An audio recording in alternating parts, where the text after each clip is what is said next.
그들이 먹을 때에 예수께서 떡을 가지사 축복하시고 떼어 제자들에게 주시며 이르시되 받아서 먹으라 이것은 내 몸이라 하시고 또 잔을 가지사 감사기도 하시고 그들에게 주시며 이르시되 너희가 다 이것을 마시라 이것은 죄 사함을 얻게 하려고 많은 사람을 위하여 흘리는 바 나의 피 곧 언약의 피니라. 아멘.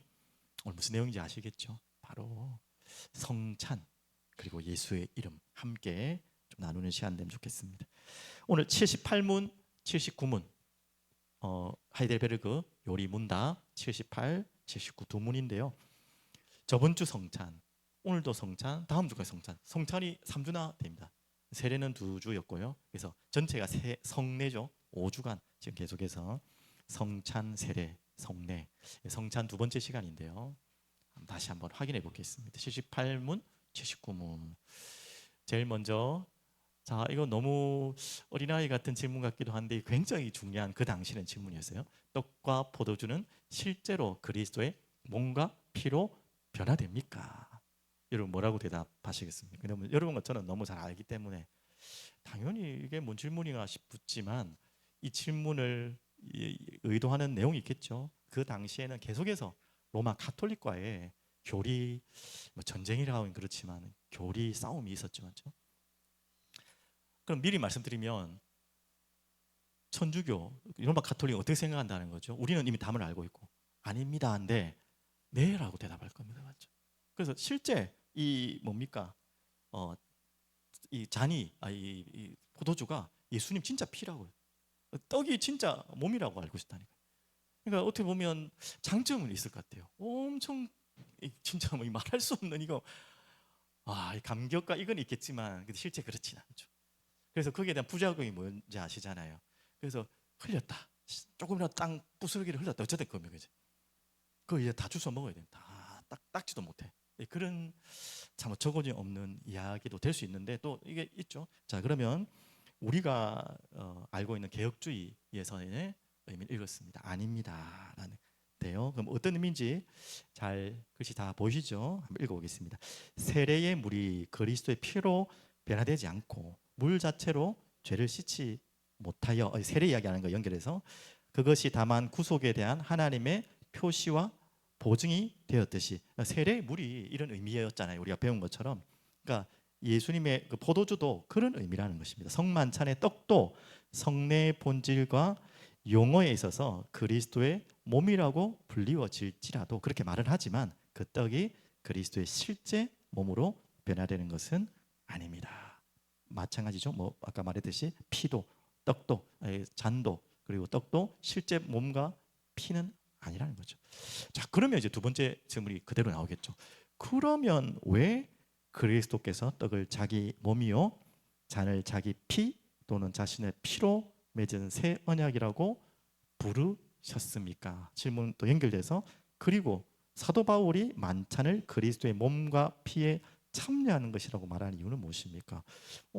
분명히 성경에는 아까 말했던 거 로마 가톨릭이 그렇게 이해한 것처럼 하는 말들이 있는데요. 이건 도대체 무슨 의미입니까? 라고 말한다면 오늘 답이죠. 거기에는 충분한 이유가 있습니다. 떡과 포도주가 우리 육신의 생명을 양육하듯이 저번 주에 설명한 것처럼 떡과 포도주가 실제 우리 만찬이잖아요. 성찬이잖아요. 음식이거든요. 식사거든요. 그래서 그 먹는 것이 우리 몸을 자라게 하듯이 우리 육신의 생명을 양육하듯이 십자가에 달리신 그리스도의 몸과 흘리신 피가 우리 영혼의 영생을 위하여 참된 양식과 음료가 된다는 것을 그리스도께서 뭐 하시려고 한다고요? 가르치려 하신다. 진짜 이 몸이 예수님 몸이 짜잔 해가 변화된 게 아니고요. 가르치려고 하신다. 또 더욱 그다음 두 번째 길어서 좀 나눴습니다. 더욱 중요한 것은 그리스도를 기억하면서 가르치고 또 기억하면서 입으로 거룩한 표시를 받아 먹듯이 우리가 성령의 역사에 의해 중요합니다. 성령의 역사에 의해서 그리스도의 참된 몸과 피에 동참한다는 것을 중요한 단어죠. 눈에 보이는 뭐라고요? 표시와 보증으로 우리가 확신하기를 그리스도께서 원하십니다. 중요하죠. 눈에 보이는 표시와 보증. 그래서 저번 주에 이 성찬을 다르게 표현했잖아요. 무슨 복음이라 했죠? 예, 눈에 보이는 복음. 좀 더 연결하면 먹는 복음. 그 말입니다. 그래서 실제는 아니지만 표시와 보증으로 우리가 확신하는 것입니다. 그리고 아직 안 마쳤습니다. 세 번째. 그리고 또 세 번째, 그리스도의 모든 고난과 순종을, 참 귀한 이야기입니다. 이게 마치 우리가 몸소 고난을 겪어 죄값을 지불한 것처럼 진실로 우리의 공의로 간주해 주십니다. 이게 좀 어려운 단어로 전가 이론이라는 거예요. 전가 이론. 예. 쉽게 말하면 예수님이 십자가에 매달리신 그 사건이 내가 매달린 거 아닌데 자주 설명하잖아요. 우리의 죄를 짊어지셨기 때문에 그분이 죽으심을 내가 믿을 때에, 그 십자가의 사건을 믿을 때에 내 죄가 예수님께 전달되는 거예요. 그리고 그것이 해결되는 것이죠. 그게 끝이 아니에요. 근데 예수님은 죄가 하나도 없는 분이죠. 우린 죄투성이고, 그 의로운 존재 자체인 그분의 의가 어디로 또 전달된다고요? 여러분에게. 이게 맞바꾸는 거예요. 진짜 체인지 되는 거예요. 나의 죄는 그분께, 그분의 의로우심이 나에게. 그 사건이 바로 십자가의 사건이에요. 그걸 지금 공로로 간주해 주신다는 거예요. 이게 바로, 이걸 기억하는 것이 바로 성찬이라는 의미입니다. 그래서 오늘 이제 첫 번째 질문에 대해서 먼저 말씀드리면, 여기서부터 시작됐잖아요. 실제로 그러면 이 잔과 떡은 어떤 의미로 우리는 이해하겠습니까? 여러분 예전에 역사책에 나온지 모르겠는데 기억나실지 모르지만 그냥 한 번 듣고 흘려도 됩니다. 우린 한 가지만 기억하면 되니까. 방금 말했듯이 가톨릭이 그렇게 생각하는 거, 진짜 이거 몸이다, 이거 실제로 이거 예수님의 피다, 바뀐다. 그것도 누가 기도할 때? 신부님이 기도할 때, 그 전에는 아닌데요. 기도한 이후에 바로 바뀐다는 거예요, 몸이. 떡으로, 잔으로, 피로. 그게 화채설이라는, 지금도 아마 그렇게 생각하고 있을 겁니다. 그 다음에 이제 알고 있는 것이 뭐냐면 이제 공제설이라고, 좀 비슷한데 화채설하고 루터가 주장한 것입니다.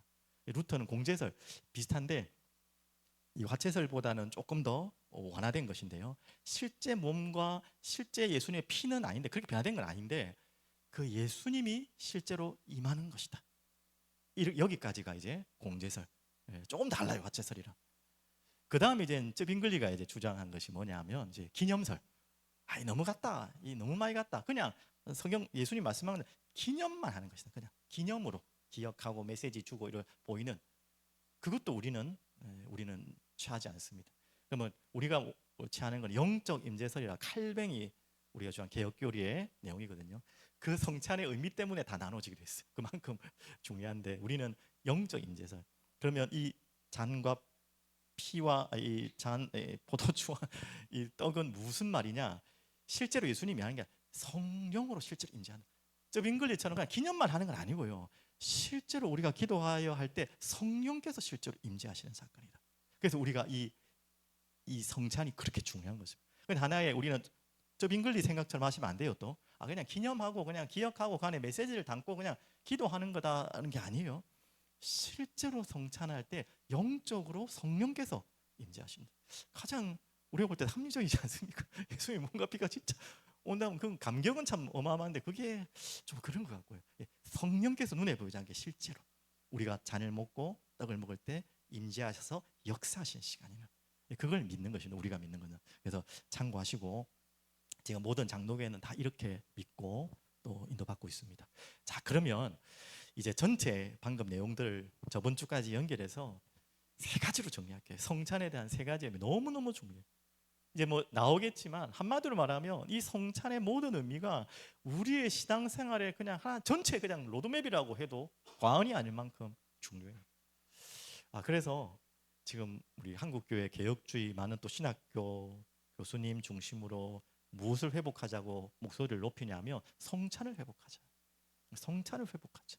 절기마다 1년에 한 4번, 2번, 많이 드리면 4번, 작게 드리면 2번, 한 번 드린 데도 있긴 하더라고요. 그렇게 하면 안 되고 최대한 더 우리가 성찬을, 이 중요한 의미를 담은, 이렇게 보이는 복음, 먹는 복음을 한 이 성찬을 너무 우리가 형식적으로 또 너무 자주 하지 않는 것이 문제다라고 좀 많이 하고 있거든요. 그래서 저희도 하나하나 기도하면서 응답받으려고 합니다. 자, 오늘 세 가지로 정리하는데 이미 다 기억하고 계실 것입니다. 어떻게 보면 가장 시작의 의미죠. 이 성찬의 의미는 바로 죄 사함의 의미죠. 잘 아시다시피. 그리고 먹고 마시는 영생. 자, 이 두 가지 의미를 같이, 어떻게 보면 구원이에요. 구원의 가장 눈에 보이는 복음의 구원의 의미가 성찬입니다. 오늘 읽었던 본문 한 번 더 볼게요. 그들이 먹을 때에 예수께서 떡을 가지사 축복하시고 떼어 제자들에게 주시며 이르시되 받아서 먹으라. 이것은 내 몸이니라 하시고 또 잔을 가지사 감사기도 하시고 그들에게 주시며 이르시되 너희가 다 이것을 마시라. 그 28절이 중요하겠죠. 의미가 무엇입니까? 이것은 죄 사함을 얻게 하려고 많은 사람을 위하여 흘리는 바 누구의 피? 나의 피. 그리고 어떤 피입니까? 언약, 약속의 피니라. 우리를 구속하신, 죄를 사하시는 약속이 담겨있는 피다. 이 성찬이 얼마나 중요한지 알겠죠? 우리가 그 잔을, 떡을 먹을 때마다 하나님의 약속을 믿고 그 언약이 나를 구원하신다는 사실을 고백하는 시간이에요. 이게 이제 구원의 시작이잖아요, 맞죠? 나의 죄를 아까 말씀드린 것처럼 십자가에서 가져가셨구나. 아니, 아무런 내가 받을 수 있는 자격이 없는 나에게 그 예수님의 거룩하신 의가, 흠없는 어린 양, 이 땅에 살아가는 동안에 아무런 죄를 짓지 않은 완벽한 삶을 살다 가신 그분의 의가 나에게로 전달되는 시간. 이게 구원이잖아요, 맞죠? 조건은 뭡니까? 하나님의 은혜인데 믿음으로, 이걸 믿는 것이 바로 구원의 시작이고 이것을 나타내는 것이 바로 성찬입니다. 그게 실제 사건이라는 거예요. 그냥 관념적 사건이 아니라 그래서 저번 주 이 말씀 중요한 거예요. 자, 같이 읽어보겠습니다. 내 살을 먹고 내 피를 마시는 자는 영생을 어떻게 합니까? 가졌고 마지막 날에 내가 그를 다시 살리리니. 자, 그래서 55절 내 살은 참된 양시요 내 피는 참된 음료로다. 뒤에 구절을 더 했어야 되네. 제가 빠뜨렸는데 다 아시죠? 그 유일한이 뭡니까? 살을 먹고 잔을 마실 때 실제로 그 잔에 있는 포도주가 내 속으로 들어가는 것처럼, 떡이 내 속으로 위로 타고 들어가는 것처럼, 그래서 나에게 영양분이 되고 내 몸을 자라게 하는 것처럼 이게 실제 들어갔잖아요. 그것처럼 네가 내 안에 내가 너희 안에 실제로 거하는 영생, 영원한 생명, 예수의 생명이 내 안에 거하는 시간이다. 이게 죄의 사함과 연결되는 거죠. 이게 전체적인 구원의 설명 아닙니까? 그리고 영원히 살겠다, 부활, 영원한 천국, 여기까지 다 담겨있는, 한마디로 구원의 메시지를 완전히 압축해서 다 설명해 놓은 것이 성찬. 우리가 성찬한다는 것만큼 중요한 시간이 어디 있겠습니까? 맞죠? 우리가 메시지는 성경을 따라 읽어가기 때문에 메시지 할 때마다 당연히 그렇게 하겠지만 이렇게 상세하게 예수의 피와 예수의 살을 계속 메시지할 수는 없거든요. 그렇게 해야 되겠지만 근데 너무나 명확하게 성찬이 이렇게 중요한 의미입니다. 그래서 칼뱅은 그 당시에 1부는 예배를 드리고요, 2부는 반드시 성찬을 드렸어요. 자, 그러면 두 번째, 자, 이제 첫 번째가 구원이라면 참 기가 막히죠. 이제 구원받은 하나님의 자녀들의 공동체가 무엇입니까? 이게 교회잖아요. 이제는 이 성찬의 의미가 몸된 교회, 그리스도가 머리가 되시고 우리가 몸된 교회라는 거. 자, 저번 주 정리한 거 그대로 한번 보겠습니다. 자, 읽어볼게요. 우리가 축복하는 바 축복의 자는 그리스도의 피에 참여함이 아니며 우리가 떼는 떡은 그리스도의 몸에 참여함이 아니냐. 참여함이 맞다는 말이에요 지금. 그래서 17절 떡이 하나요 많은 우리가 한 몸이니 이는 우리가 다 한 떡에 참여함이라. 자, 그러면서 이 성찬을 우리가 할 때마다 뭘 기억해야 되죠? 속죄와 영생, 주님이 실제로 나와 함께 하시는 그 비밀 속에서 우리가 한 몸이다, 함께 한 떡을 가지고 나누잖아요. 그리스도의 몸이 찢어져서 다 지금 한 가족, 한 공동체가 되어버린 거예요. 이런 의미 얼마나 감사합니까? 이게 한 몸이고 한 교회, 한 공동체. 교회라는 의미를 가장 잘 설명해 줄 수 있는 또 예식이 뭐라고요? 눈에 보이는 복음의 메시지, 성찬이라는 거예요. 그래서 우리가 교제하는 것이에요. 하늘에 계신 나의 아버지라 안 해서 예수님이 그렇게 안 가르쳤어요. 우리 아버지. 우리나라 표현이 아닙니다. 뭐 우리 엄마, 우리 아빠, 우리 남편 그런 의미가 아니에요. 진짜 실제로 우리 아버지. 이게 한 공동체, 한 아버지를 둔, 한 주인을 둔 한 몸이라는 거예요. 이것을 확인하는 것이 성찬입니다. 그래서 식사였어요. 식사. 예수님은 성만찬, 그대로 저녁 식사에 쉽게 말하는, 저녁에 잡히시기 전 밤에 했잖아요. 성만찬이었는데 우리가 뭐 시간상 저녁에는 할 수 없죠, 맞죠? 하지만 성찬, 그래서 성찬이라는 표현으로 같이 쓰는데요. 그 시간이 어떤 시간이라고요? 함께 식사하는 시간, 식사하는 시간. 그러니까 예식처럼 우리는 하지만 예수님은 식사했다니까요. 그렇게 식사를 나누는, 그냥 맛만 조금씩 보이는 게 아니라 진짜 배 부를 만큼 먹는 그 한 공동체 가족이라는 걸 나타내는 거예요. 자, 그리고 이제 중요한 세 번째, 자, 그리스도인의 이제는 삶입니다. 구원을 설명했다면, 교회를 설명했다면 이제 우리의 삶입니다. 자, 고린도전서 11장 26절 28절에 너무 잘 설명되어 있습니다. 자, 한번 볼게요. 너희가 이 떡을 먹으며 이 잔을 마실 때마다 주의 죽으심을 그가 오실 때까지 뭐 하는 거라고요? 전하는 것이라. 이제 그리스도인의 삶입니다. 구원받은 교회가 해야 될 삶입니다. 뭐가 된다고요? 네, 전하는 것. 네, 전하는 삶. 이 생명의 복음을 우리가 먹고 마신 이 떡과 이 잔의 이 감격과 감사를요, 세상에 모르는 자들에게 증거하고 전파하는 것, 선포하는 것, 그것이 바로 이 성찬입니다. 먹을 때마다 마실 때마다 아, 우리만 좋고 우리끼리만 좋다, 이 아니고요. 정말 이 예수의 살과 예수의 피를 나눠줄 곳을 찾아야 돼요. 그것을 기도하는 것이 바로 성찬입니다.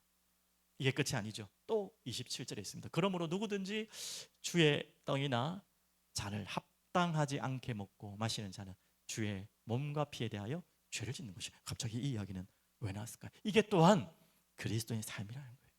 우리가 전도, 선교, 예수의 피와 살을 선포하고 증거하고 나타내는데요, 거기에 반드시 필요한 것이 뭐냐? 그 삶 속에 거룩한 삶이 필요하다는 것이죠. 그래서 정말 회개의 열매, 성령의 열매, 이걸 이야기하는 것입니다. 그래서 성찬식에 정말 엄격하게 지낼 때는 정말 이 죄에 대한 회개가 없고 돌이킴이 없는 자들은 참여하지 못하도록 그렇게 분명히 제정이 되어 있습니다. 그래서 평상시에 성찬식에 저희도 놓친 게 있는데, 성찬 예식하기 전에 반드시 회개 기도를 하라고 가르쳐 놨더라고요. 칼빈의 기도에는 반드시 있어요. 예배 때도 회개 기도가 있었지만 성찬 예식을 하는 2부 순서에도 반드시 회개와 용서를 구하고 이 성찬에 참여했어요. 아니, 누가 솔직히 살아오면서 회개하고 죄에 대한 부끄러움이 없는 사람이 어디 있습니까? 그럼 아무도 성찬 참석 못하죠.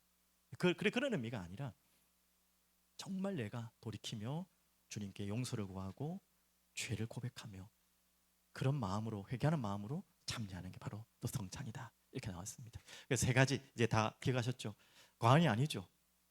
정말 제가 정리한 게 아니라 지금 요리문답에 나온 내용들을 여기저기 이렇게 모아서 좀 순서대로 정리해 보니까 저렇게 딱 나오더라고요. 아, 그래요. 완전히 이 성찬이라는 것은 우리를 죄사함하게 하시고 실제로 그리스도와 연합하는, 성삼위 하나님과 교제가 시작되는, 연합되는 사건이고요.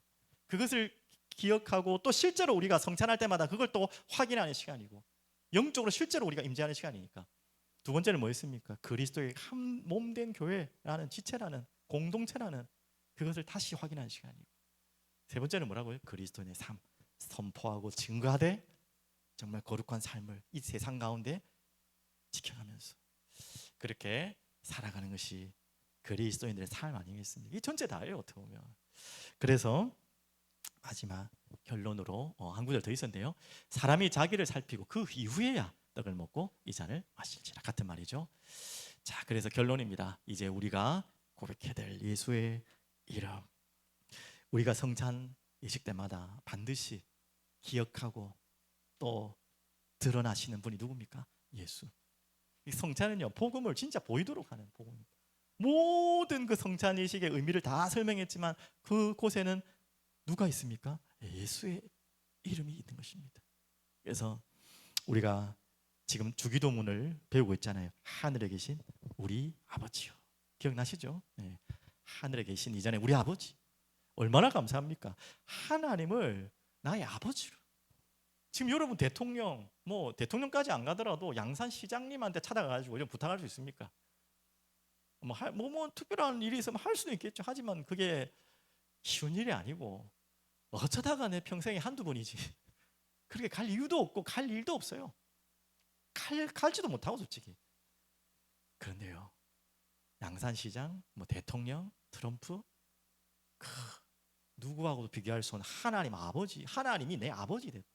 언제든지 우리가 그분께로 나아갈 수 있는 우리를 자녀 삼으셨다.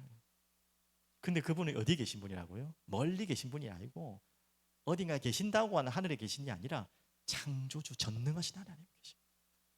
그분께 우리가 나아갈 수 있는 우리는 존재라는 것. 그리고 그다음 뭐죠? 이름이 거룩히 여김을 받으시오며. 이제 우리가 기도할 때마다 고백해야 되는 이름입니다. 어떤 이름이었습니까? 이번 주에 받은 말씀처럼 여호와의 이름. 그 이름 안에 모든 속성이 다 있죠. 스스로 존재하시는 우리와의 언약적인 철저한 신실하신 하나님이란 뜻의 여호와께서 평강의 여호와의 평강으로, 여호와의 승리로, 여호와의 목자로, 여호와의 치유로, 여호와의 의로, 여호와께서 준비하심으로, 여호와께서 함께 하심으로 그의 이름을 우리에게 드러내셨어요. 얼마나 감사합니다. 자, 이 이름의 모든 이제는 성취가 어디로 왔다고요? 예수의 이름으로. 자, 그래서 이 말씀을 한번 보겠습니다. 사람의 모양으로 나타나사 십자가에 죽으셨고요, 사람의 모양으로 나타나사 자기를 낮추시고 죽기까지 복종하셨으니 곧 십자가에 죽으십니다. 이러므로 하나님이 그를 지극히 높여 모든 이름 위에 뛰어난 이름을 주사 하늘에 있는 자들과 땅에 있는 자들과 땅 아래에 있는 자들로 모든 무릎을 예수의 이름에 꿇게 하시고. 자, 그래서 모든 입으로 예수 그리스도를 주라시나요 하나님 아버지께 영광을 돌리게 하셨느니라. 그 여호와의 모든 우리를 향한 그분의 속성이, 그 모든 말씀이 예수란 이름으로 완전히 성취되어 버리는. 그래서 그 이름을 높이셨죠.